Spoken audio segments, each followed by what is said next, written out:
cierto punto y nunca se pudo conectar, se salía y se salía. Eso quiere decir que la plataforma es terriblemente mala. Yo lo tengo que decir porque desde que llevo trabajando en la pandemia, nunca había conocido una plataforma tan pésima para conectarse. Y me tocó conectarme con el de siempre, que es un computador muy viejo con un sistema Linux y funciona mejor, pero pues es demorado para que entre, para que ingrese.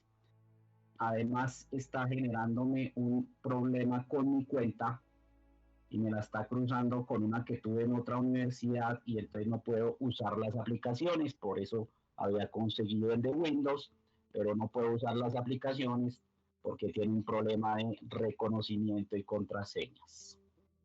Entonces, dadas las circunstancias, definitivamente voy a solicitar un salón para la clase presencial a partir de la próxima semana.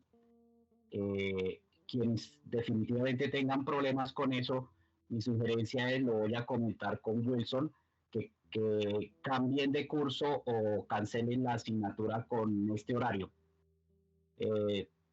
Solo pues tendríamos que contar con las personas que puedan hacer la clase presencial los días jueves. Entonces yo voy a hablar con él. Esto no se trata de un problema del derecho a la educación. Lo que está ocurriendo va más allá de eso. Entonces es un problema de logística que está impidiendo que esta sesión se pueda hacer de manera adecuada en este horario a través de esta modalidad que es por TICS y en las nuevas circunstancias que se debe hacer con esas plataformas de Windows, porque Windows es el propietario del correo de la institución y entonces pues como todo se tiene que hacer con correos institucionales, pues se tienen que trabajar las aplicaciones de propiedad de Windows, como esta cosa de Teams y esa videollamada que es el solo ingreso es un cuarto de hora. Nunca había visto una cosa tan lenta. En cualquier computador, a través de el explorador, que es Firefox, el más usado por todo el mundo, se demora un cuarto de hora abriendo la aplicación de videollamada después de haber ingresado al calendario y al correo institucional. Que por cierto, para eso se demora abriendo los otros 5 minutos. Entonces ahí contamos fácilmente 1 hora 45 minutos tratando de ingresar hasta aquí, hasta que llegué a este punto. Empecé faltando un cuarto para las 10. Lo hice paralelamente en 2 computadores y uno, solo el de siempre, funcionó. Entonces yo voy a proceder, voy a colocar la presentación tal cual como la monté para la sesión de hoy, pero creo que definitivamente voy a solicitar la adjudicación de un salón para que la clase se haga presencial. Si es necesario, curso una solicitud a la decanatura formal por carta. Vamos a dice Wilson. Y como les digo, las 5 o 6 personas que tienen problemas, que manifestaron problemas y que no pueden, pues mi sugerencia es que miren otra opción, que yo hablo de todas maneras con Wilson a ver qué opción hay, o en ese caso, en caso ya pues extremo, es mejor que se cancele la asignatura porque yo no voy a seguir trabajando así con estas dificultades. Son dificultades, se han sumado demasiadas. Uno en la plataforma, 2 es el problema que estoy teniendo con el correo, que no me permite bajar las aplicaciones al Windows que me conseguí, y al computador que tengo con Windows, porque genera un conflicto de correos con otro que tuve por allá en otra institución, y ahora me tengo que conectar con Linux y pues en Linux no se pueden bajar las aplicaciones de Windows. Toca desde explorador, o sea, someterme a la lentitud de la plataforma en el explorador de Firefox. Por otra parte, quienes me manifestaron en la clase presencial que tenían un problema de eco, pues vamos a solucionar eso todo de una manera y de forma definitiva. Ya nos evitamos estos problemas, tener que empezar la clase tan tarde, las dificultades que me está generando la conexión a esa plataforma con 2 computadores, porque lo estoy haciendo con 2 computadores, el otro que va ahí encendido, tocó sacarlo y desconectarlo de la red porque me impedía conectarme por este otro. Y si se siguen presentando los problemas de eco que me dijeron algunos que no se entendía bien, no, la voz no me, la, me entraba cortada por la videollamada, pues entonces vamos a solucionar de una vez ese asunto. Entonces yo a partir de esta semana, si no puedo hoy, voy mañana mismo y hablo con Wilson y le planteo la nueva situación para que se asigne un salón para la clase de los jueves, con todas las dificultades que les he manifestado a ustedes para que sean conscientes de que definitivamente se está presentando es un problema ya de carácter logístico y no vamos a hacer nada durante estas 2 horas. Se nos va a presentar, se nos va a convertir en una sesión que prácticamente no la vamos a poder hacer entre semana y eso es perder 2 horas de clase. Entonces, con esa aclaración hecha, yo voy a colocar aquí rápidamente una presentación para cerrar el tema que veníamos cubriendo de campo eléctrico. Ya la próxima semana yo voy a avanzar rápidamente en la ley de Gauss y cerramos ese asunto para iniciar lo de potencial electrostático y energía potencial electrostática. Entonces voy a colocar una presentación, espero que no me genere dificultades porque tengo que minimizar el navegador y le dé por desconectarse.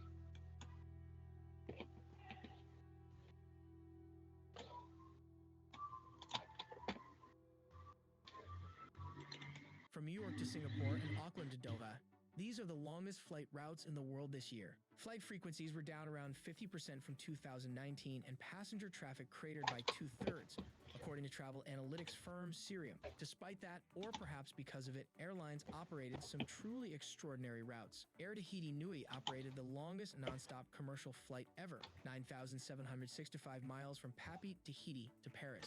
Fun fact, that voyage also broke the record for the longest nonstop domestic flight since French Polynesia is technically part of France. For instance, Singapore Airlines maintains the top spot for its nonstops from Singapore Changi Airport to New York City, but switched its operation.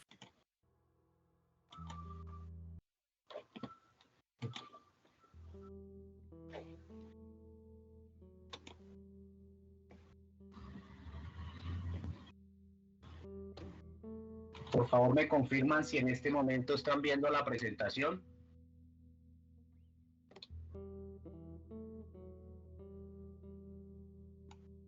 Sí, profe, ahí se está viendo. Perfecto.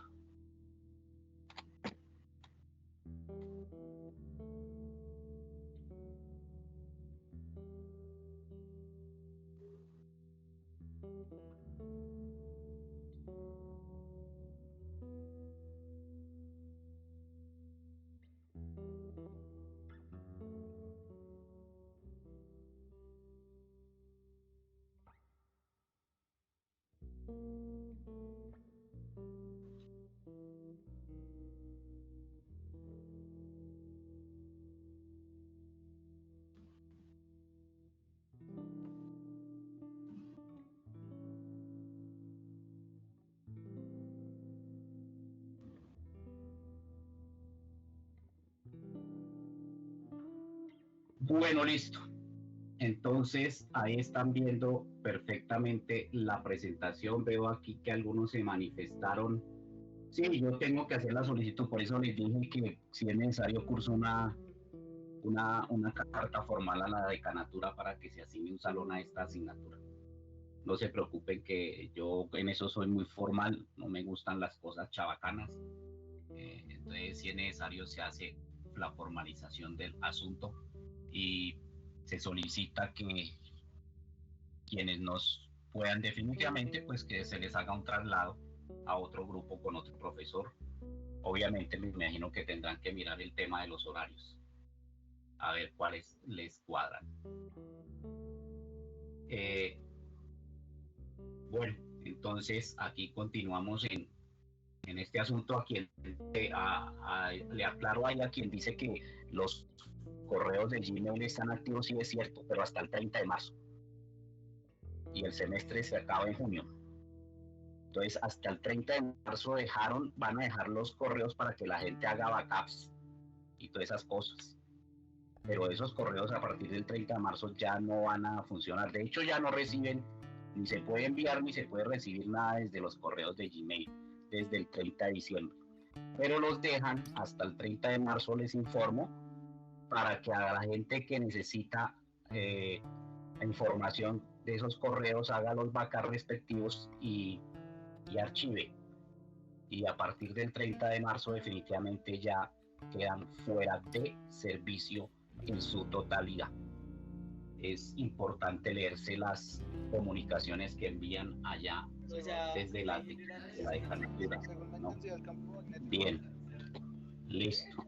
Entonces, ahora sí, entrando en materia,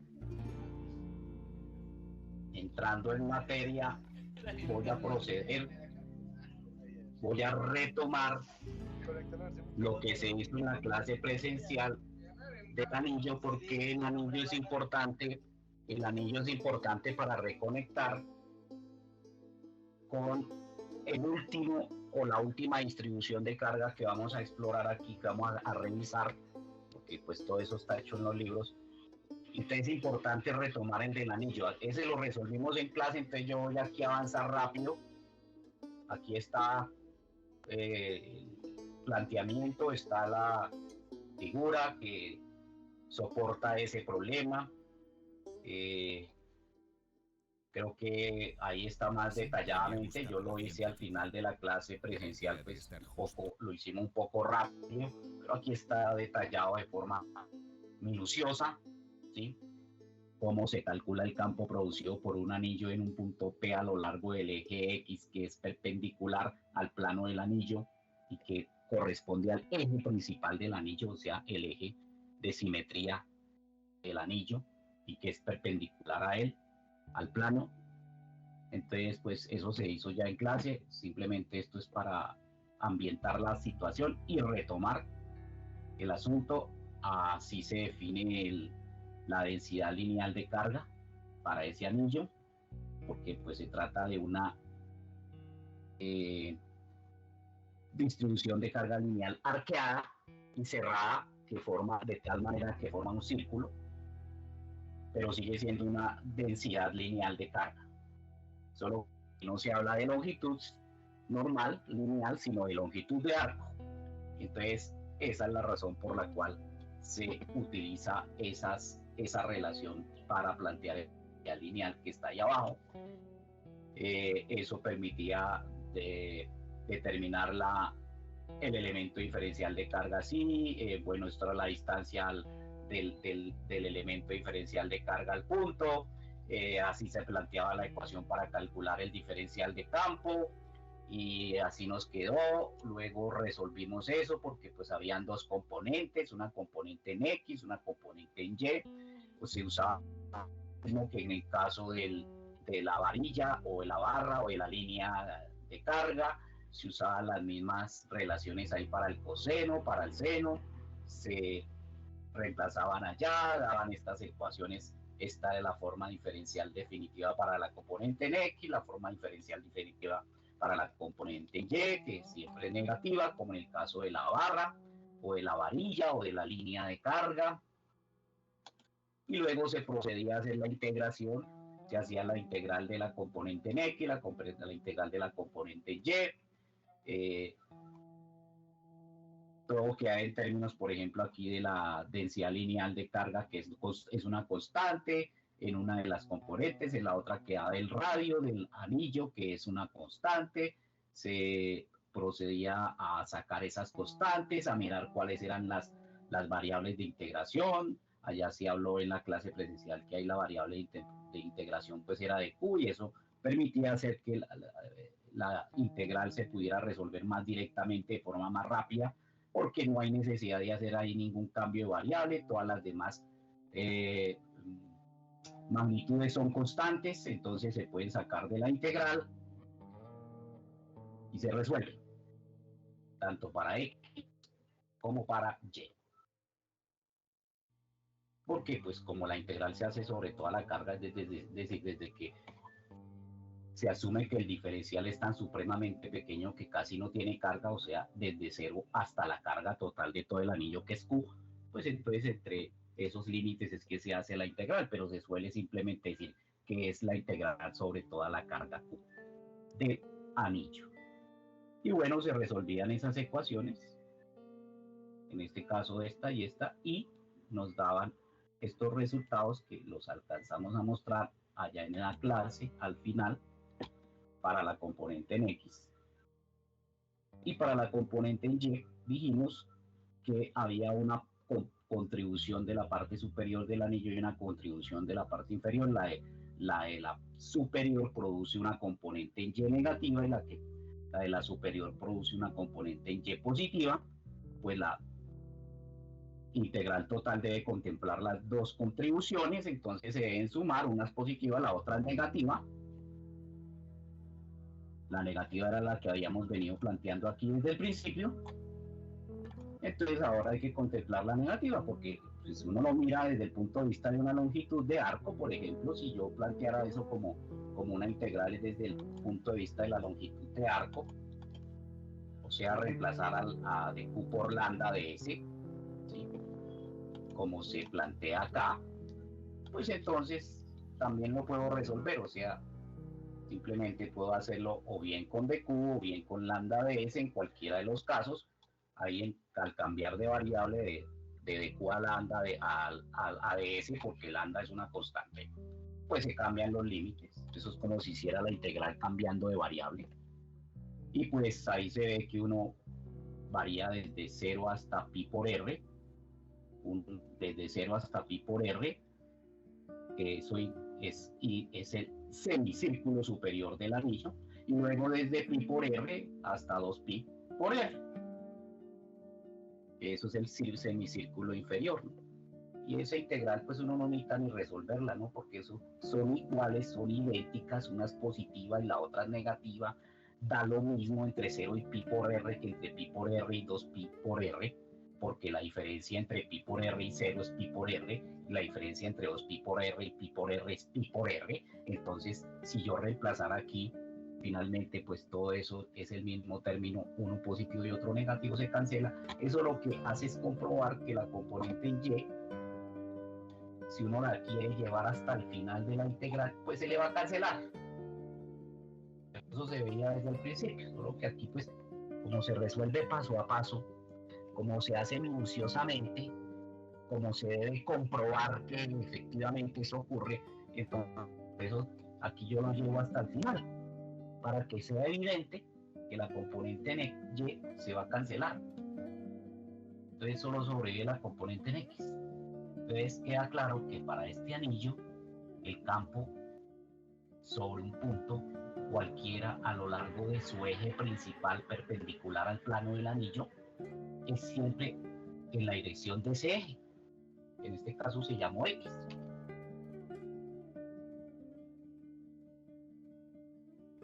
No hay componentes en Y ni nada. Bueno, eso se vio, o se lo pueden intuir a partir de las líneas de campo, ¿no? Ahí es. No hay un simulador 3D para estas líneas porque es un problema 3D. El simulador que usamos era 2D.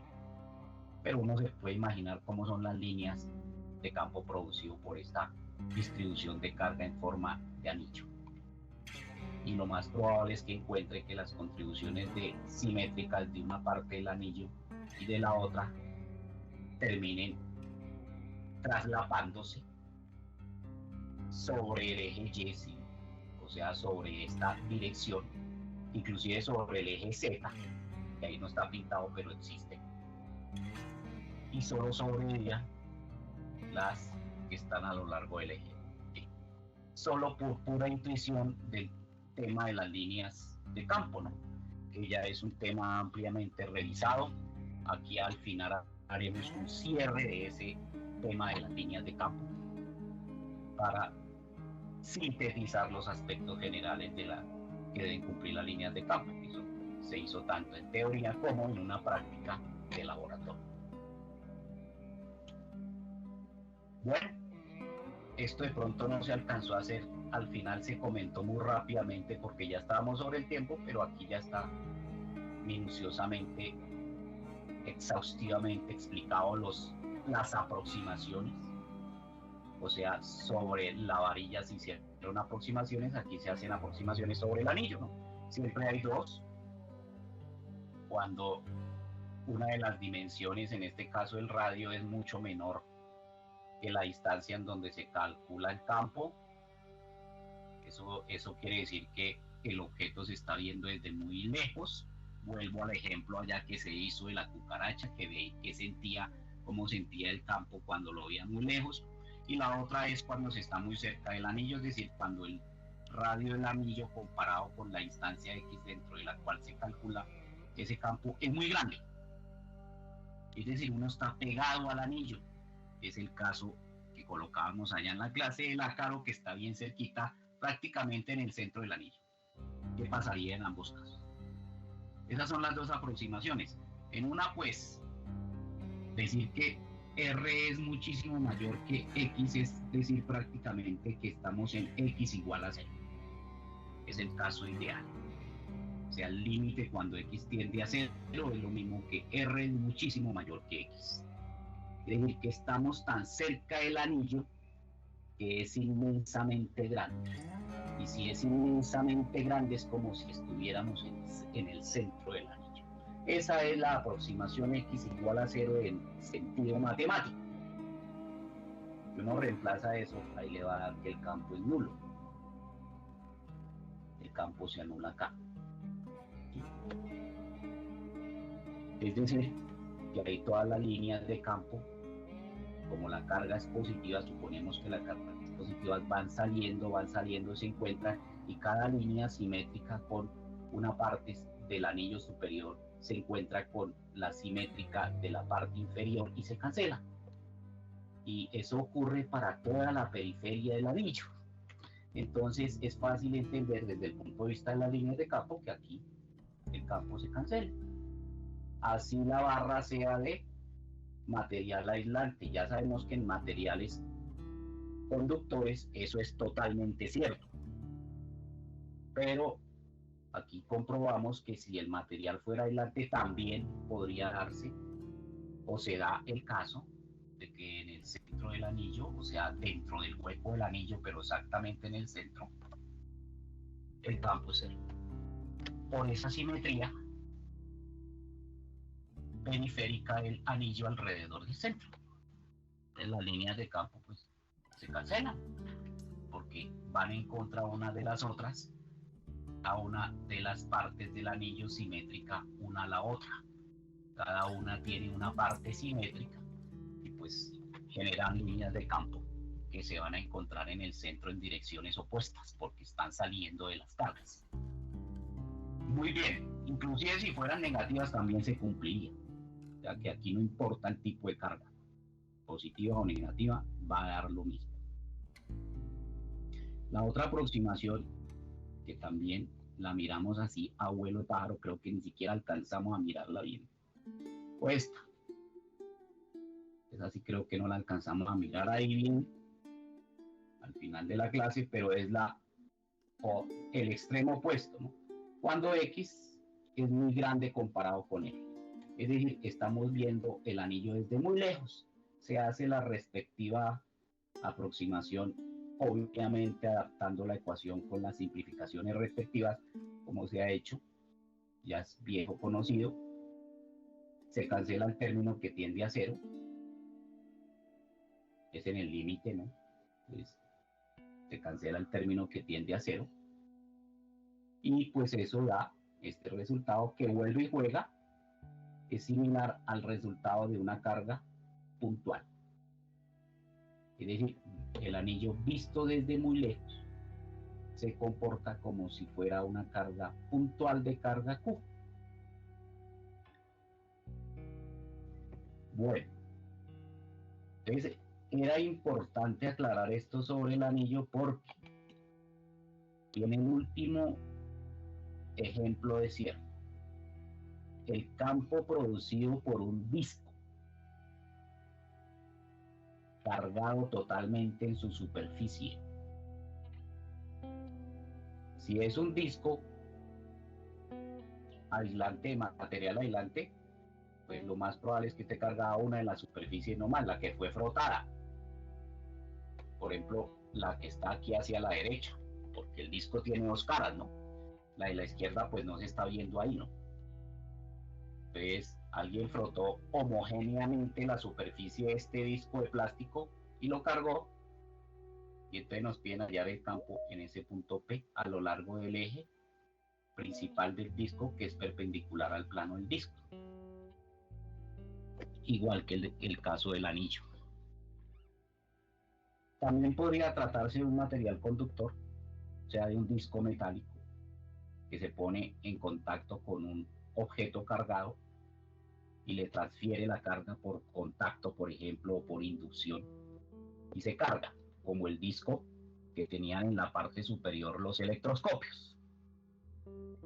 Esa carga en ese caso se va a distribuir en las dos superficies, tanto la de la derecha como la de la izquierda, porque la carga se distribuye homogéneamente sobre toda la periferia del objeto, y la periferia pues la componen dos superficies, la de la derecha y la de la izquierda.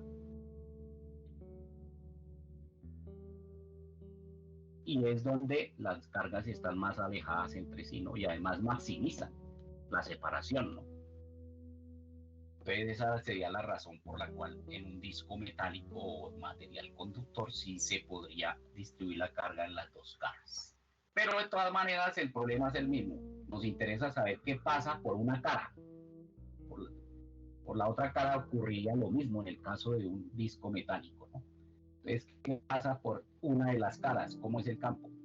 Entonces la solución, igual que cualquiera de los dos casos anteriores, la varilla, la barra o el anillo, siempre se parte de buscar el elemento diferencial de carga de Q, que es el causante del campo, en el punto P.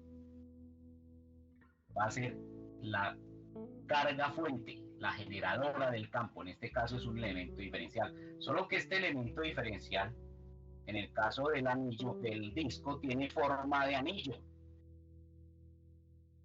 Es decir, tiene forma de una cintilla, una especie de cinta circular, muy delgada, de grosor infinitesimal de R, de radio variable R minúscula. No hay que confundirlo con el radio R mayúscula, que es el radio de disco, que eso es fijo, ¿no? Sino de un radio R minúscula que es variable, que va a barrer el disco desde el centro hacia afuera hasta cubrir toda la superficie del disco en forma de cintillas. Esa cintilla tiene un área infinitesimal de A, mientras que la del disco pues A mayúscula, total. Lo mismo que la carga Q de todo el disco es Q mayúscula, pero la carga del elemento diferencial es tal como la hemos definido, un DQ de carga. Entonces, ¿qué tenemos aquí? En lugar de tener una distribución de carga lineal, tenemos es una distribución de carga superficial. Y las distribuciones de carga superficial se representan con sigma. Y se definen como se definieron por allá en una clase hace como 15 días, como la carga por unidad de área. En el caso del disco total, pues sería carga por sobre pi por el radio. Aquí está al revés, ¿no? Pi por el radio al cuadrado, ¿no? Le quedó el cuadrado al pi, no al r. Pero es pi por el radio al cuadrado porque pues es disco, un círculo, es una superficie circular. Si es uniforme, como en este caso, la distribución es uniforme, entonces también es igual a dq sobre a, o sea, lo que está sobre todo el disco también es lo que podría estar sobre un área más pequeña del disco, en este caso el área de la cintilla, es Entonces,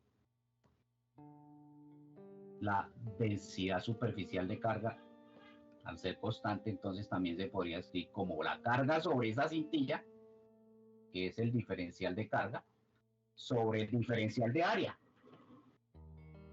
que corresponde a esa cintilla. Y esa cintilla tiene un área que es 2pi por r, que es su longitud, porque es una cinta circular, por el grosor, ¿no? O sea que en últimas es largo por ancho, ¿no? Este viene a ser el ancho diferencial de la cintilla y este es su largo, ¿no? Pues, con eso se sabe que la carga, el diferencial de carga se puede escribir de esta manera, simplemente despejando. Bueno, aquí quedo con el mismo error, ¿no? Pero ese no nos interesa es este. Este es el diferencial de carga para ese anillo diferencial, que es el que va a generar este campo diferencial. ¿Por qué de una vez lo colocamos sobre el eje X? Porque de antemano nosotros ya conocemos el campo generado por un anillo. Y sabemos que el campo generado por un anillo es a lo largo del eje X. Y como el disco está constituido por infinitos anillos desde 0 hasta el borde, entonces ¿para qué nos preocupamos por la componente Y? Si desde que partimos de anillos ya sabemos que los anillos no tienen componente en Y, sino solo en X.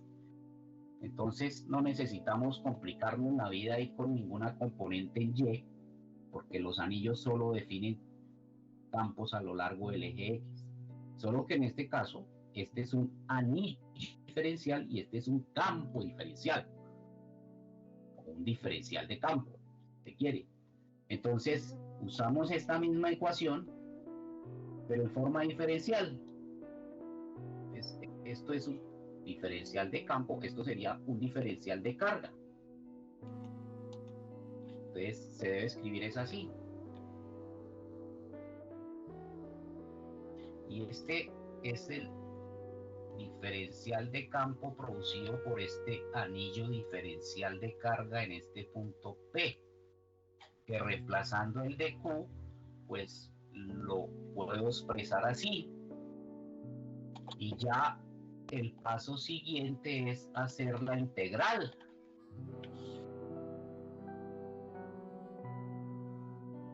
Ya sabemos que solamente a lo largo del eje X nomás. Entonces se hace la integral del diferencial de campo sobre toda la carga. En este caso, nos queda que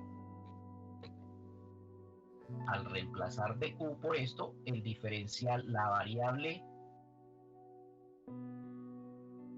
de integración es R. Todo lo demás son constantes. Entonces todas las constantes se sacan. Y queda una integral en términos de la variable R. Entonces, como se encuentra aquí, pues no se puede sacar este término, ¿no? Y variables R, entonces se integra entre 0, que es cuando el anillo es casi invisible, allá en el origen, hasta R, cuando es un anillo que, o una cintilla que cubre el borde del disco. Entonces esta cintilla va creciendo desde 0 hasta el borde del anillo y con eso barre todo el disco. Eso es lo que hace la integración, ¿no? Barrer todo el objeto para sumar todas las contribuciones. Y como son infinitas, pues entonces es una suma infinita, ¿no? Entonces ahí se tiene la integral. Esa integral ya es vieja conocida, porque ya se había usado en una de las componentes por allá de la barra o la varilla. Ya se había usado esa misma integral. En esa ocasión era x al cuadrado más y al cuadrado o algo así. Aquí es x al cuadrado más r al cuadrado. En esa ocasión se usó el cambio de variable w, aquí se usa el cambio de variable z. Y se resuelve. Al hacer el cambio de variable, pues cambian los límites de la integral y queda esta integral.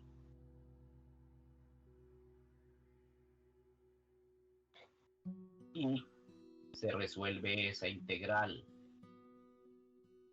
Y su solución es esta, con esos límites. O sea, finalmente esta.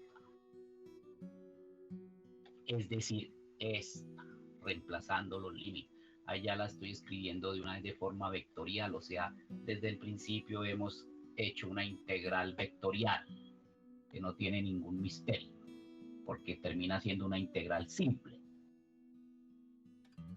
Es simplemente por el uso de la variable r de r.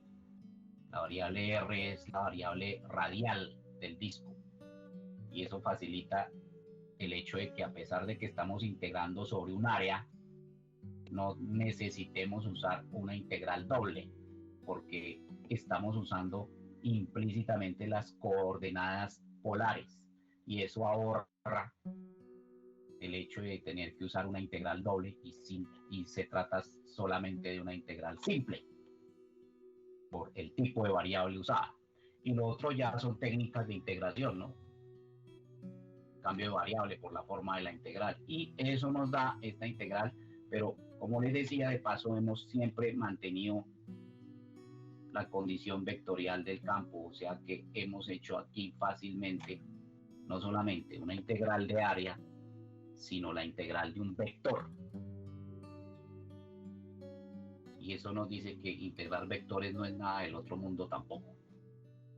Son integrales similares a las integrales escalares que se ven en cálculo integral. O sea que el cálculo vectorial no tiene ningún misterio tampoco. Bueno, entonces, eso nos da esta expresión que reacomodada es esta misma expresión. Que reacomodada es esta misma expresión. Y esta forma final es la que nos interesa, porque inclusive acá la reemplazamos por esto y nos queda esta forma más simplificada aún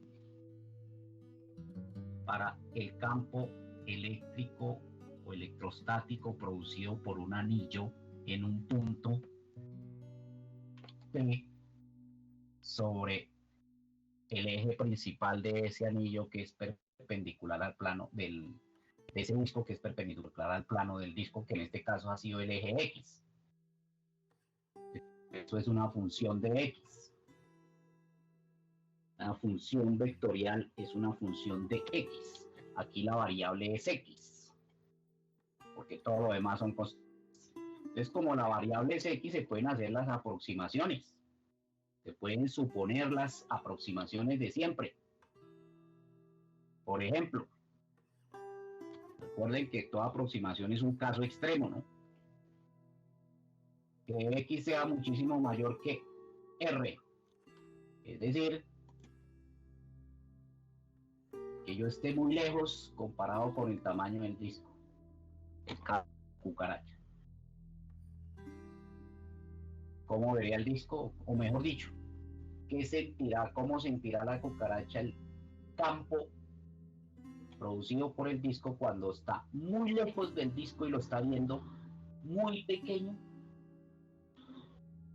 Si hacemos el análisis sobre la ecuación, es fácil demostrar que con los respectivos pasos algebraicos, en este caso sacando X como factor común dentro de la raíz cuadrada, X al cuadrado como factor común, aquí quedaría un 1, aquí quedaría R al cuadrado sobre X al cuadrado, sale de la raíz cuadrada, como está como X al cuadrado, saldrá como X, se cancela con esa X, el R al cuadrado sobre X al cuadrado tiende a 0, y aquí queda un 1, pues la raíz de 1 es 1, y arriba había un 1 porque las X se cancelaron, queda 1 sobre 1, 1 menos 1, pues eso da 0, entonces el campo cuando X es muy grande, comparado con R, tiende a 0, tiende a cancelarse, ni siquiera se ve como el campo de una carga puntual. En el caso del disco, el campo tiende a cancelarse mucho. campos del disco, o sea, a desaparecer, a anularse, cosa que no ocurría con la varilla ni con el anillo. Esa es una diferencia que hay que tener en cuenta, ¿no? Con la varilla y el anillo se comportaba como el campo de una carga puntual, con el disco ya no. O sea, eso quiere decir que el campo producido por el disco cae más rápido, se atenúa más rápido, disminuye más rápido con la distancia, de tal manera que cuando la distancia es extremadamente grande, o sea, x tiende a infinito, otra forma de decirlo, ¿no? X tiende a infinito, pues el campo prácticamente se cancela, se anula, desaparece. Bien, la otra aproximación es la de si estamos muy cerca al disco, ¿no? O sea, si estamos, por ejemplo, en el caso extremo, x igual a 0, límite cuando x tiende a 0, que es equivalente a decir que r es muchísimo mayor que x. O sea, que estamos pegados. Que estamos pegados al anillo. Es el caso del ácaro. ¿Qué verá el ácaro? El ácaro verá un objeto plano infinitamente grande, por decirlo así. O sea, un plano cargado extremadamente grande del cual no sabe si es un disco o si es una lámina. ¿Por qué? Porque como no le ve los bordes, no sabe si los bordes son redondeados o rectos con puntas. Entonces no puede distinguir. Simplemente para el ácaro es un plano con carga. Y ese concepto de plano con carga es importantísimo. Un plano cargado de tamaño infinito o una lámina infinita cargada que no se distingue si es redonda o es rectangular porque no le ve los límites, los bordes. Entonces el disco ayuda a modelar, cuando estamos muy cerca del disco, ayuda a modelar algo que se llama el plano infinito de carga o la lámina infinita cargada. Y en ese caso, otra vez haciendo el análisis sencillo ahí sobre la ecuación, en este caso en lugar de sacar a x, sacas a r como factor común dentro de la raíz cuadrada, esto da un 1 y aquí haría x al cuadrado sobre r al cuadrado, luego se saca el r fuera de la raíz cuadrada, saldría como r. ¿Sí? Todo la raíz cuadrada da 1, porque el r al cuadrado, el x al cuadrado sobre r al cuadrado tiende a 0 y el otro pues queda un 1, raíz de 1 pues es 1, queda x sobre r, pero se sigue cumpliendo que r es muchísimo mayor que x. Entonces si este término es x sobre r y r es mucho mayor que x en el límite, pues eso tiende a 0 y entonces todo este término tiende a, entonces todo tiende a este valor. Aproximadamente, ¿no? En el límite, por eso ahí se coloca aproximadamente en el límite. ¿Qué significa eso? Aquí ya no aparece la x. O sea, el campo ya no es una función de x. Bueno, aquí se fue, pero el campo ahí ya tiene una magnitud constante. Porque todos estos son constantes. Esto es la densidad superficial de carga, que es uniforme y constante.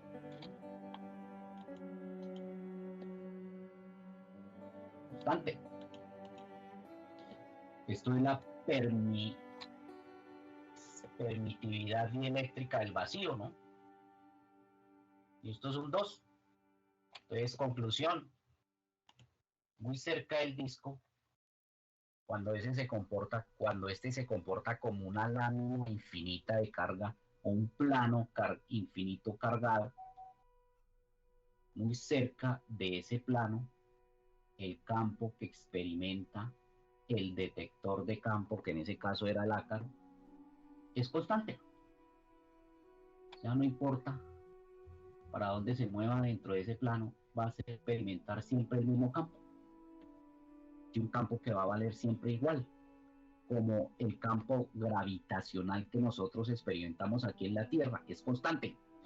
Mientras nos movamos sobre la superficie de la Tierra es constante, inclusive si subimos a una montaña es constante.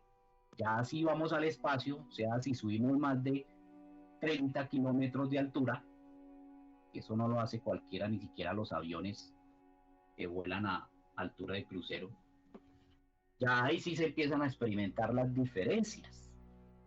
Pero mientras estemos pegados a la superficie de la Tierra, prácticamente adheridos a la superficie de la Tierra, como estaría el ácaro adherido a la superficie del disco, va a experimentar un campo electrostático constante, como nosotros experimentamos un campo gravitacional constante.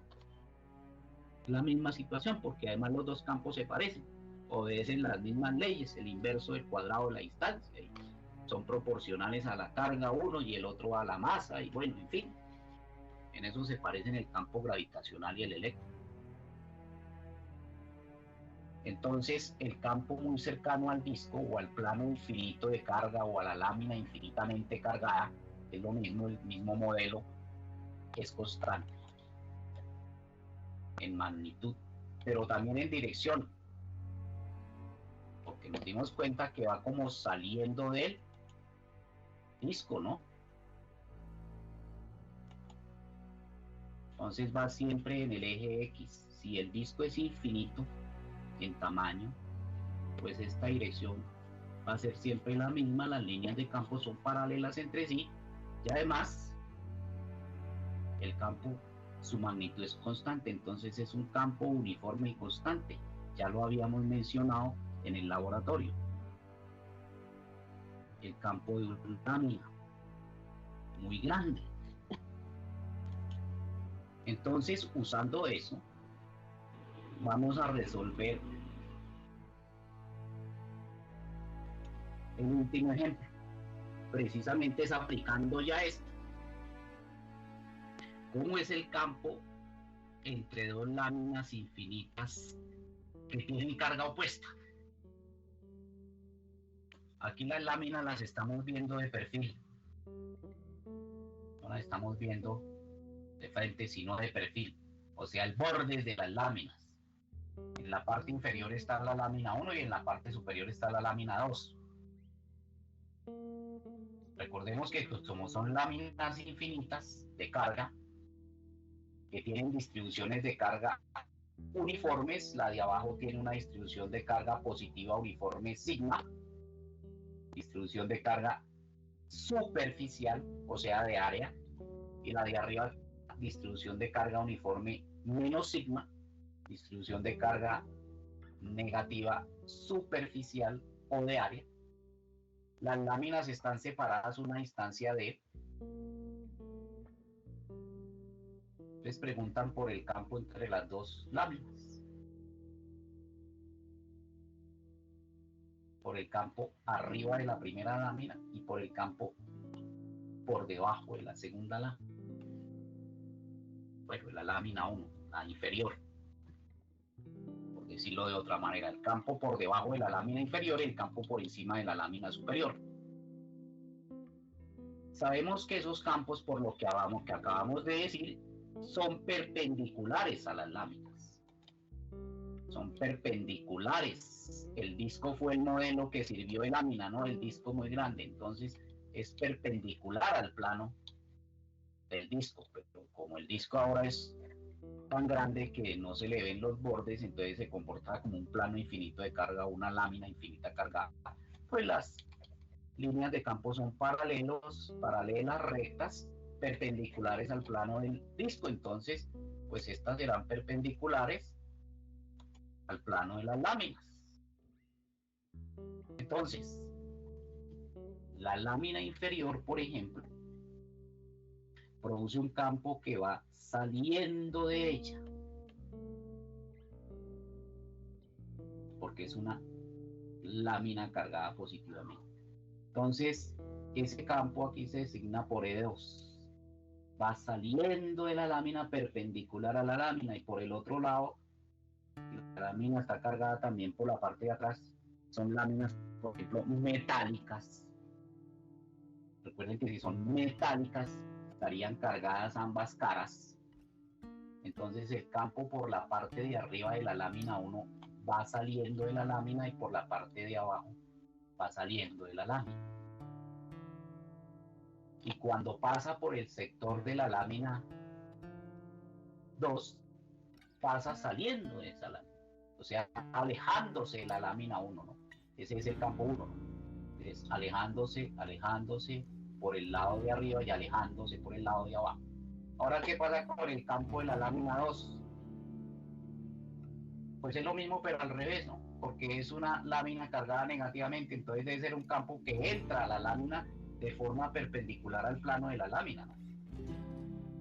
Entonces, por aquí debe entrar, por la parte de arriba entra a la lámina, por la parte de abajo debe entrar a la lámina. Y por allá lejos, cerquita a la lámina 2, también va entrando. Eso nos permite ver cómo se superponen los campos, cómo se solapan y se superponen los campos en las distintas regiones entre las láminas. Eso nos da como resultado que por encima de la lámina superior, el campo de la lámina 1, que es esta lámina, y el campo de la lámina 2, que es esta, van opuestos. Como son constantes y valen lo mismo, porque las láminas son infinitas, entonces el campo por encima de la lámina 2, al superponerlo, o sea, al hacer la suma vectorial, que es lo que significa el principio de superposición, se cancela. Y lo mismo ocurre para el campo por debajo de la lámina inferior. Los dos campos, al superponerlos por ser opuestos en dirección y de igual magnitud, pues se cancela. ¿Qué pasa entre las dos láminas? Entre las dos láminas, los dos campos tienen la misma dirección, tienen la misma magnitud. Al superponerlos, o sea, al hacer la suma vectorial, pues antes se suman, se refuerzan. O sea, el campo total entre las dos láminas es el doble del campo individual de una sola lámina. Como el campo individual de una sola lámina es sigma sobre 2 epsilon sub 0, pues el doble es sigma sobre epsilon sub 0. Entonces, esto nos resume el asunto. Por encima de la lámina superior, el campo, la suma de los campos, o sea, el campo total neto, que es la suma de los campos individuales de las láminas, de las contribuciones individuales de las láminas, se cancela. Lo mismo por debajo, pero entre las dos láminas se suma, se refuerza y se hace el doble del campo cualquiera de las láminas individuales, porque valían lo mismo. Entonces, si valen lo mismo, pues el campo, la suma es el doble de cualquiera de las láminas individuales. Sigma sobre epsilon sub 0. Aquí la dirección que se escogió fue J, o sea, este es el eje Y. Entonces, en este caso, el campo va hacia la dirección del eje Y. Aquí, como estaba pintado el disco, pues el campo iba a en la dirección del eje X, pero es lo mismo. Lo importante es que el campo es perpendicular al plano de la lámina o del plano de carga, del plano cargado, como lo llaman en otros libros. Entonces, es perpendicular. Las líneas son paralelas entre sí y su magnitud es constante cuando las láminas son infinitas, o sea, son muy grandes, le pueden ver los bordes. Entonces ese campo entre las dos láminas es constante y es uniforme, o sea, las líneas del campo total son paralelas entre sí y la magnitud del campo es constante entre las dos láminas. Se produce en los bordes un efecto que se llama efecto de borde, pero si las láminas están, los bordes de las láminas están en infinito o muy alejados entre sí, el efecto de borde se va a reducir. Y además vimos que entre más cerquitas estén las láminas, mejor. Entonces, si D es muy pequeña, además, el efecto de borde que va a ocurrir en los extremos de las láminas, que está casi en infinito, va a ser prácticamente nulo. Y entonces el campo va a ser uniforme y constante a lo largo de todo el espacio entre las láminas. Eso tiene muchas aplicaciones tecnológicas, como veremos más adelante.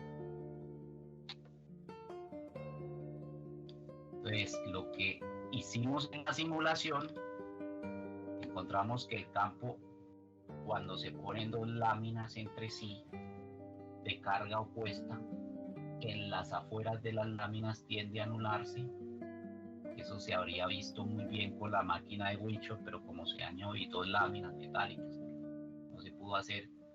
Ahí se habría visto que las semillitas en esta zona no se alteran para nada, mientras que aquí sí se alinean de una lámina a la otra, formando casi rectas paralelas entre sí, perpendiculares al plano de las láminas. Este valor o este caso es muy importante. Además, encontramos una cosa interesante aquí: el campo solo depende de la distribución de carga en cada lámina, que es uniforme más si es una lámina metálica. Si es una lámina metálica, se tiene garantizado que la distribución sea uniforme, o sea, esto es constante. Y además depende solo del medio entre las dos láminas, en este caso el vacío, porque esta es la permitividad dieléctrica del vacío. Entonces, si el medio es el vacío, pues dependerá solo del medio. Si es un aceite, dependerá de la permitividad de ese aceite. Si es agua desmineralizada, pues dependerá del sigma, del épsilon del agua desmineralizada, etcétera, etcétera. Pero, por ejemplo, es llamativo que no depende de D. O sea, no importa la separación entre las dos placas. Lo que hace D es que si lo reduzco entre los bordes, allá en los extremos de las placas, se va a ir disminuyendo el efecto de borde. Pero eso no afecta el campo entre las dos placas. Y por eso ese campo depende de D.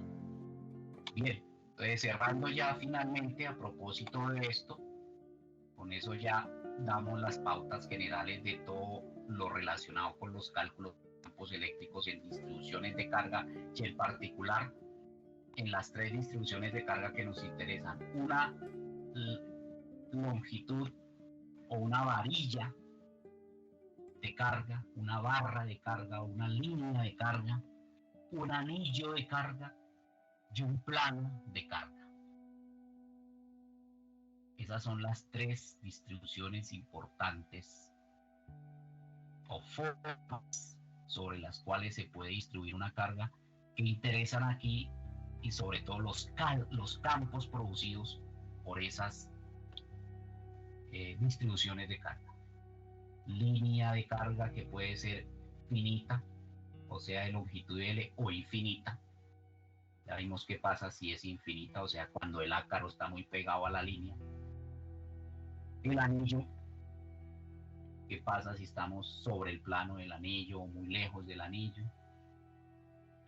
Y el plano cargado, qué ocurre si estamos muy lejos del plano cargado o estamos muy cerca del plano cargado, en cuyo caso se comporta como un plano infinito de carga o una lámina infinita de carga. Esas son las tres que interesan. Entonces, es importante cerrar el asunto con los últimos aspectos generales sobre las líneas de campo, que son un resumen de cosas que ya se han dicho, se habían mencionado cuando se empezó a hablar de líneas de campo, se mencionaron en las prácticas de laboratorio.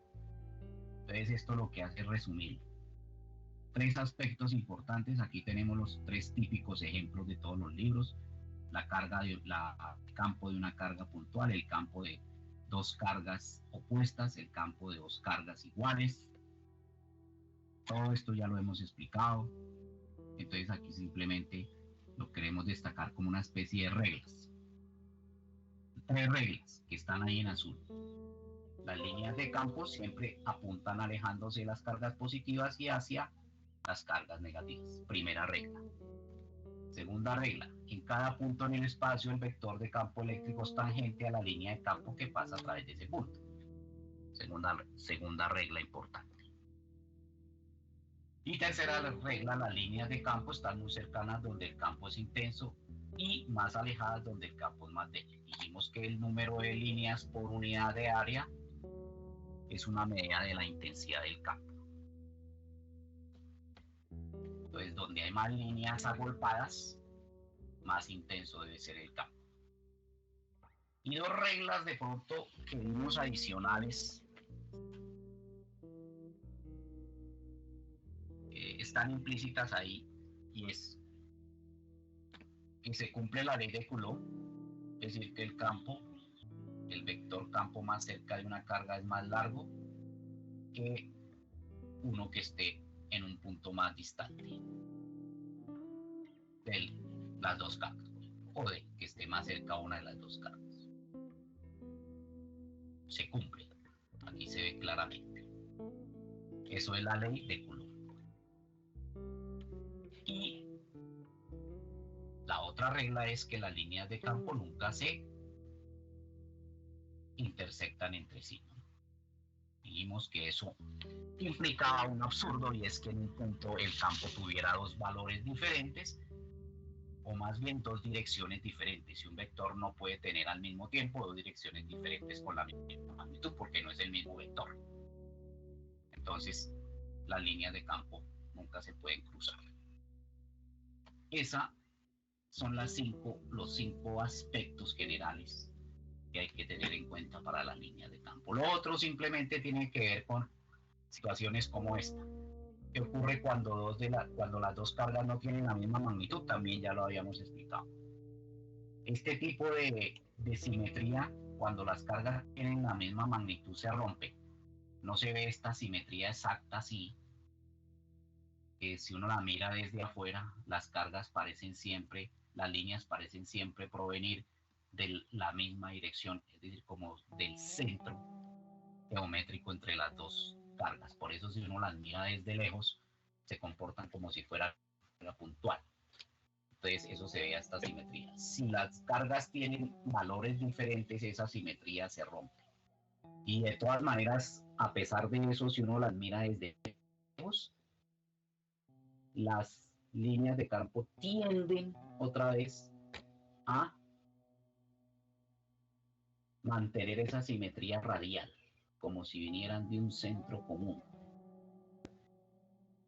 Aunque para dos cargas con magnitud diferente, por ejemplo, esta es el doble de esta, la deformación es más clara. Solamente se vería desde muy lejos ese comportamiento como de carga puntual de estas dos cargas, desde muy lejos, porque desde cerca se ve la deformación, ya no se ve la simetría que se ve entre dos cargas iguales. Y otra cosa importante, al solaparse, al superponerse esas líneas de campo, ese solapamiento refleja el hecho de que una carga es mayor que la otra. O sea, hay una deformación en la manera como las líneas van de una carga a la otra, que es muy distinta de esta. Aquí había una simetría casi perfecta. Aquí hay un aplastamiento de esa forma debido a que una de las dos cargas es mayor que la otra.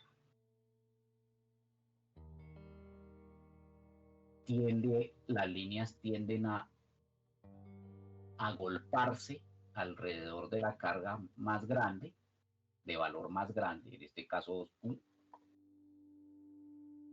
y de empujarse, el campo trata de empujar la forma hacia la carga más pequeña. Es decir, como esta es más grande que esta en la otra imagen, entonces las líneas se tratan de empujar hacia allá. Eso hace que el campo se corra más y se abra más alrededor de la carga más pequeña y se agolpen más las líneas alrededor de la carga más grande, como se ve claramente acá. Sí. Aquí se ven más separadas las líneas, aquí se ven más juntas. Y lo otro importantísimo es que el número de líneas que, por ejemplo, salen de la carga positiva es proporcional al valor de esa carga, mientras que el número de líneas que entran a la carga negativa es proporcional al valor de esa carga. Como esta es la mitad de esta, entonces aquí entran la mitad de líneas que las que salen de acá. Ahí se puede ver fácilmente en esa imagen que si uno cuenta las líneas de a esta entran 1, 2, 3, 4, 5, 6, 7 y 8, mientras que de esta salen 16. ¿Sí? De las 8, 9, 10, 11, 12, 13, 14, 15 y 16. O sea, el número de líneas debe reflejar la proporción en la magnitud de las cargas. Eso es otro hecho importante que de pronto en algún momento lo mencionamos en el laboratorio. Y finalmente, ¿qué ocurre con distribuciones como las que hemos mencionado para objetos ya más reales? Por ejemplo, esto podría ser una esfera cargada, una esfera metálica cargada en su superficie. Esta sería la configuración de las líneas de campo alrededor de esa esfera. O sea, ya no es una carga puntual, es una bola metálica, por ejemplo, cargada con carga negativa. Es un campo muy parecido al de una carga puntual. ¿Por qué? Porque todas las líneas tratan de converger al centro geométrico de esa esfera, como si en el centro geométrico de esa esfera estuviera concentrada la carga en forma de una carga puntual. Eso es lo mismo que le pasa al campo gravitacional de la Tierra. El campo gravitacional de la Tierra se comporta como si toda la masa de la Tierra estuviera concentrada en su centro, como en forma de un punto de masa, o sea, lo que se llama una partícula.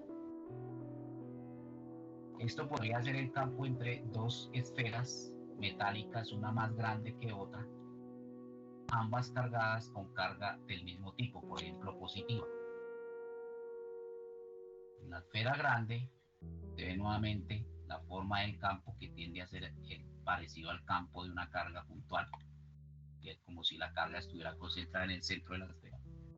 En la esfera pequeña también, pero por ser más pequeña, las líneas del campo se van a ver empujadas por las de la carga, las de la esfera grande. Acá hay una pequeña deformación y entre las dos esferas la forma de las cargas es esta. Pero esto ya es para objetos con tamaño real, que podrían ser esferas metálicas de distintos tamaños cargados, pero en este caso con la misma carga, con el mismo tipo de carga, las cargas positivas. El caso de la lámina infinita, ¿cómo es el campo cerca a la lámina? ¿Qué le pasaría a una carga que yo colocara cerca de esa lámina?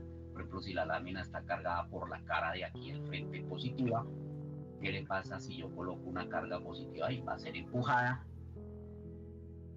alejándose de la lámina, o sea, la lámina la va a repeler y ejerciendo una fuerza que se puede calcular simplemente multiplicando el valor de la carga por el valor del campo de la lámina. El valor del campo de la lámina es este. Sabemos que es constante. Si la lámina es infinita, el campo es constante. Y aquí se ve, ¿no? Las líneas de campo son paralelas entre sí, o sea, el campo es uniforme. Este sería el campo en el punto donde ahora está donde estaba esta carga, ahora este sería el campo. Señala en dirección saliendo de la lámina. Por el lado de allá, si es una lámina metálica, seguramente la cara de allá, de la izquierda, está también cargada positivamente, las líneas de campo van saliendo, ¿no? Y aquí la vemos de perfil. Entonces, este campo, si es el campo producido por una lámina de carga, infinita de carga.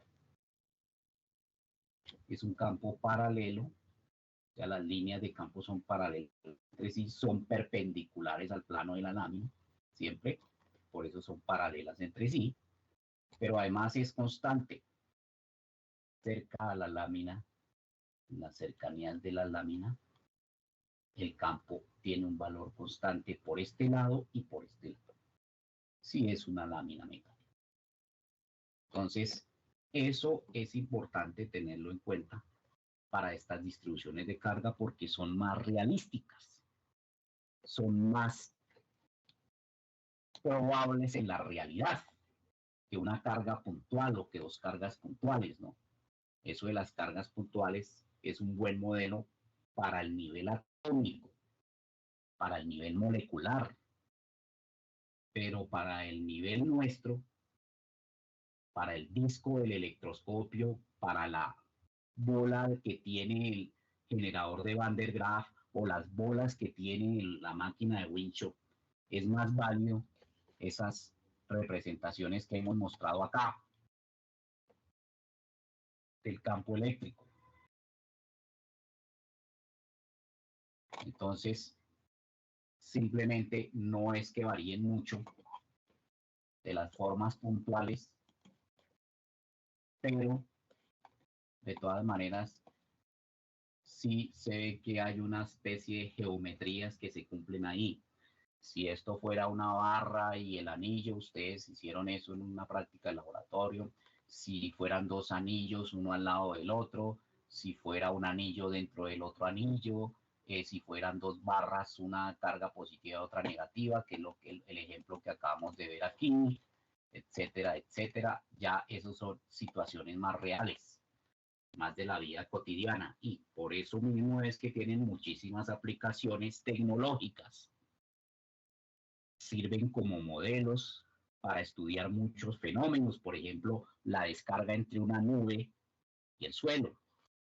¿En qué momento se produce? ¿Qué valor debe tener el campo para que una nube descargue? ¿Qué cantidad de carga debería tener aproximadamente esa nube para que se den las descargas?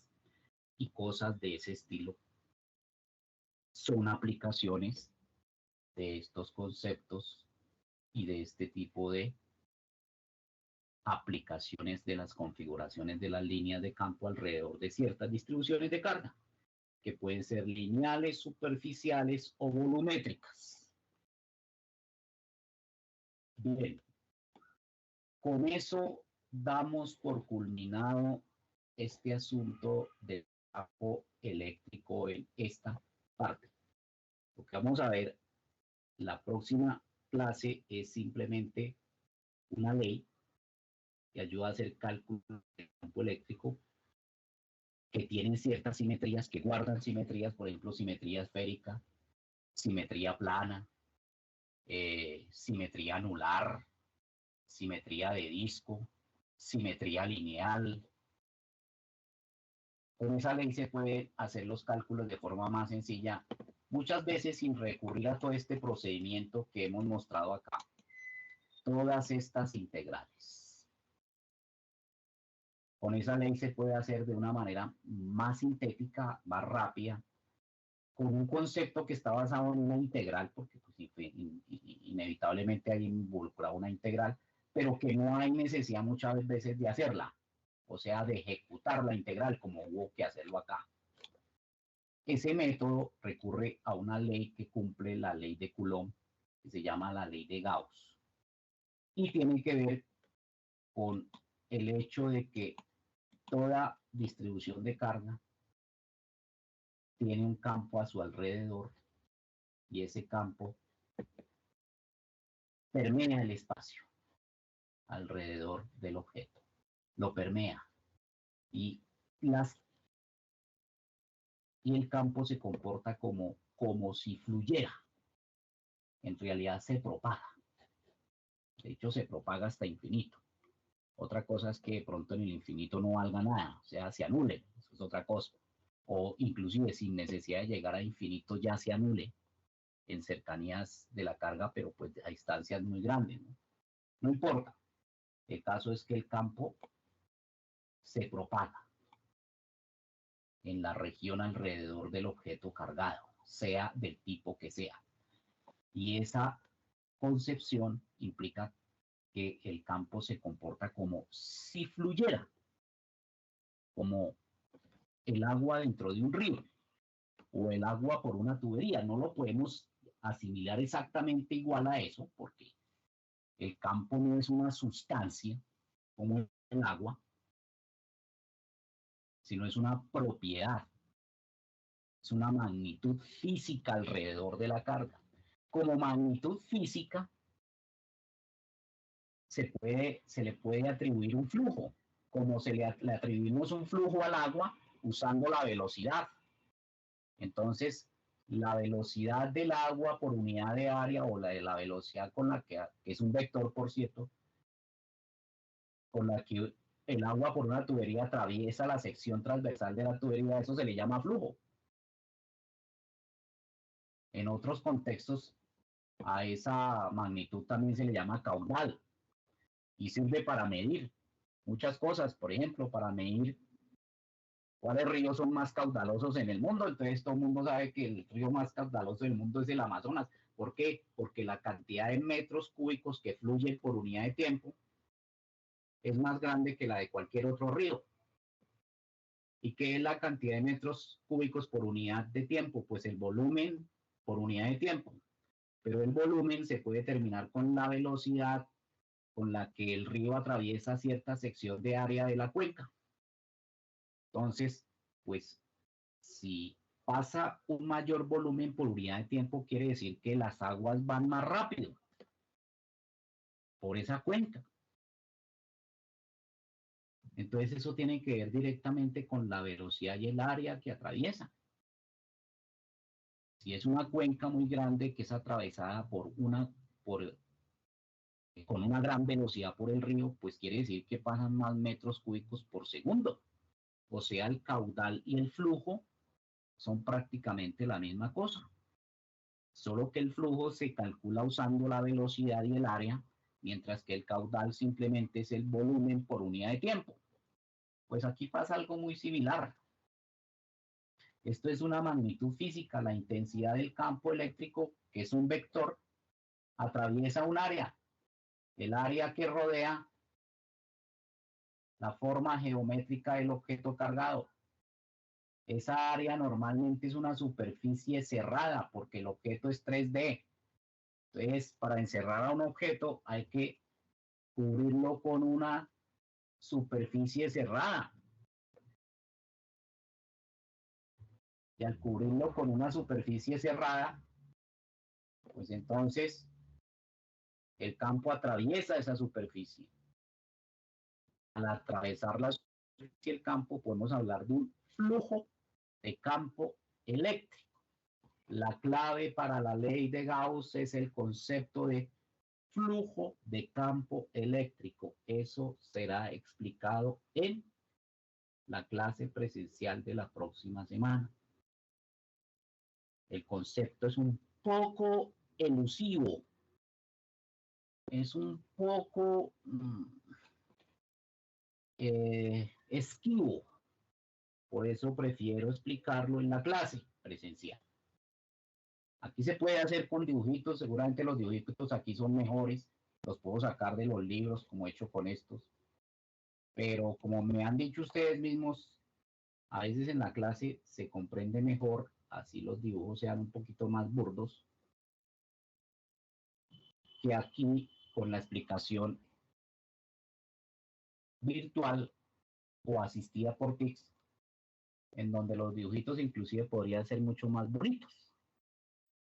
Pero bueno, ese concepto es bastante esquivo, entonces yo prefiero hacerlo en la clase presencial.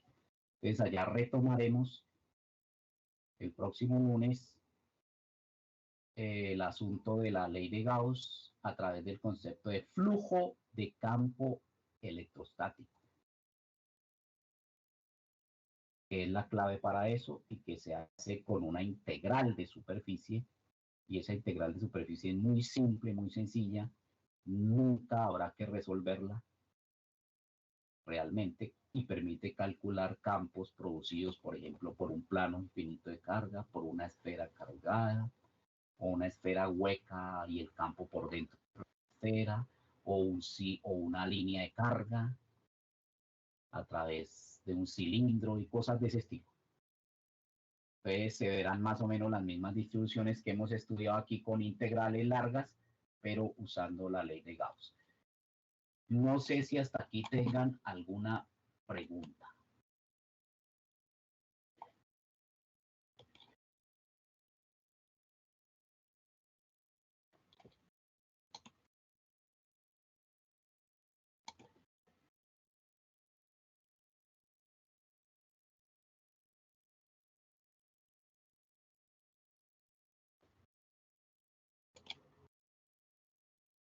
¿Hay alguna pregunta, inquietud, algo que sobre este tema que se exploró y no haya quedado claro?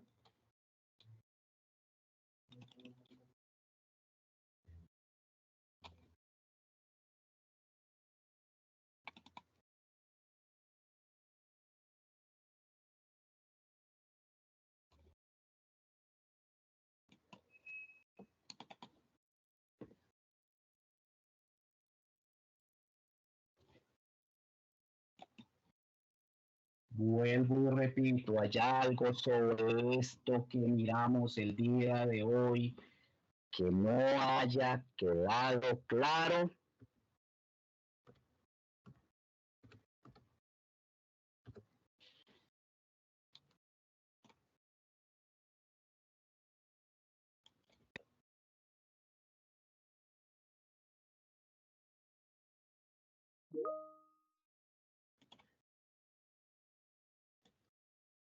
Bueno, listo.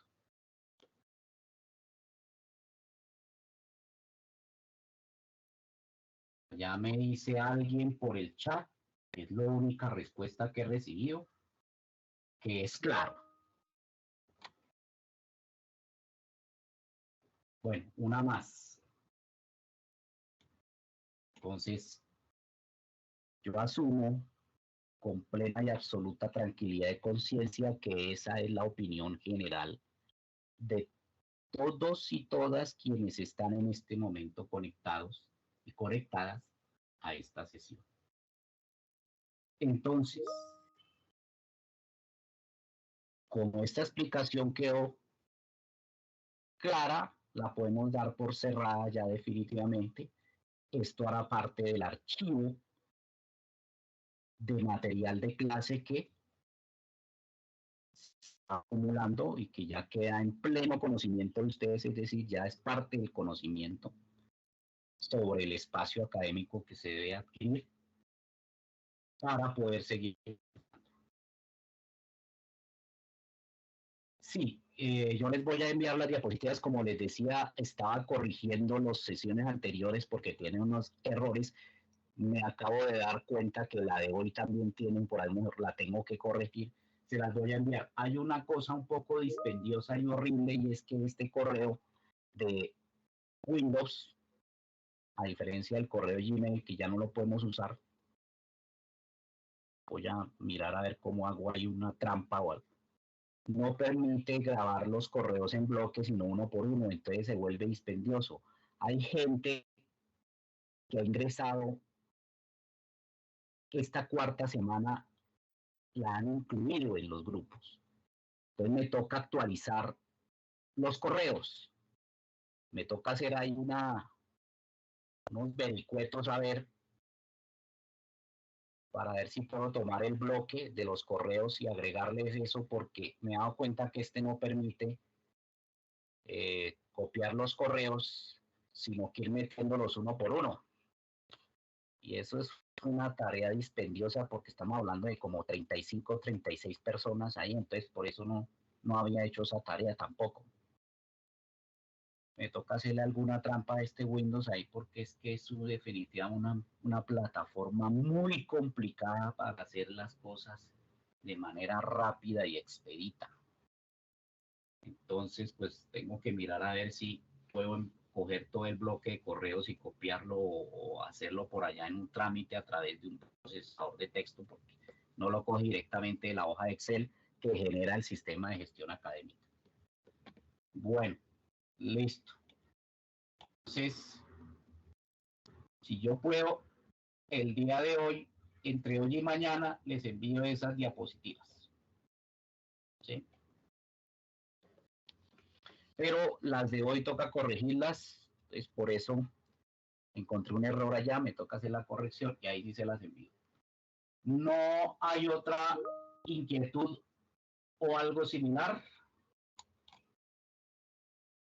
Bueno, parece que no, entonces por hoy damos por culminada la sesión asistida por ti. Agradezco a quienes se conectaron el día de hoy con todos los problemas. Me disculparán la llegada tarde. Duré 45 minutos tratando de ingresar a Microsoft Teams. Ya me queda la lección de que parece que toca conectarme media hora antes de la reunión para poder ingresar por ahí a las 4:15. No es un problema de conexión, ya me di cuenta, sino del software. Entonces agradezco la comprensión por esa situación y entonces nos encontramos el día lunes en la clase presencial. Que tengan un resto de jueves muy feliz y provechoso. Y asimismo un fin de semana para quienes nos vemos ya hasta la próxima semana. Entonces, hasta la próxima sesión. Muchísimas gracias. Gracias, profe. Hasta luego. Hasta luego, profe. Gracias. Hasta luego. Hasta luego.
luego.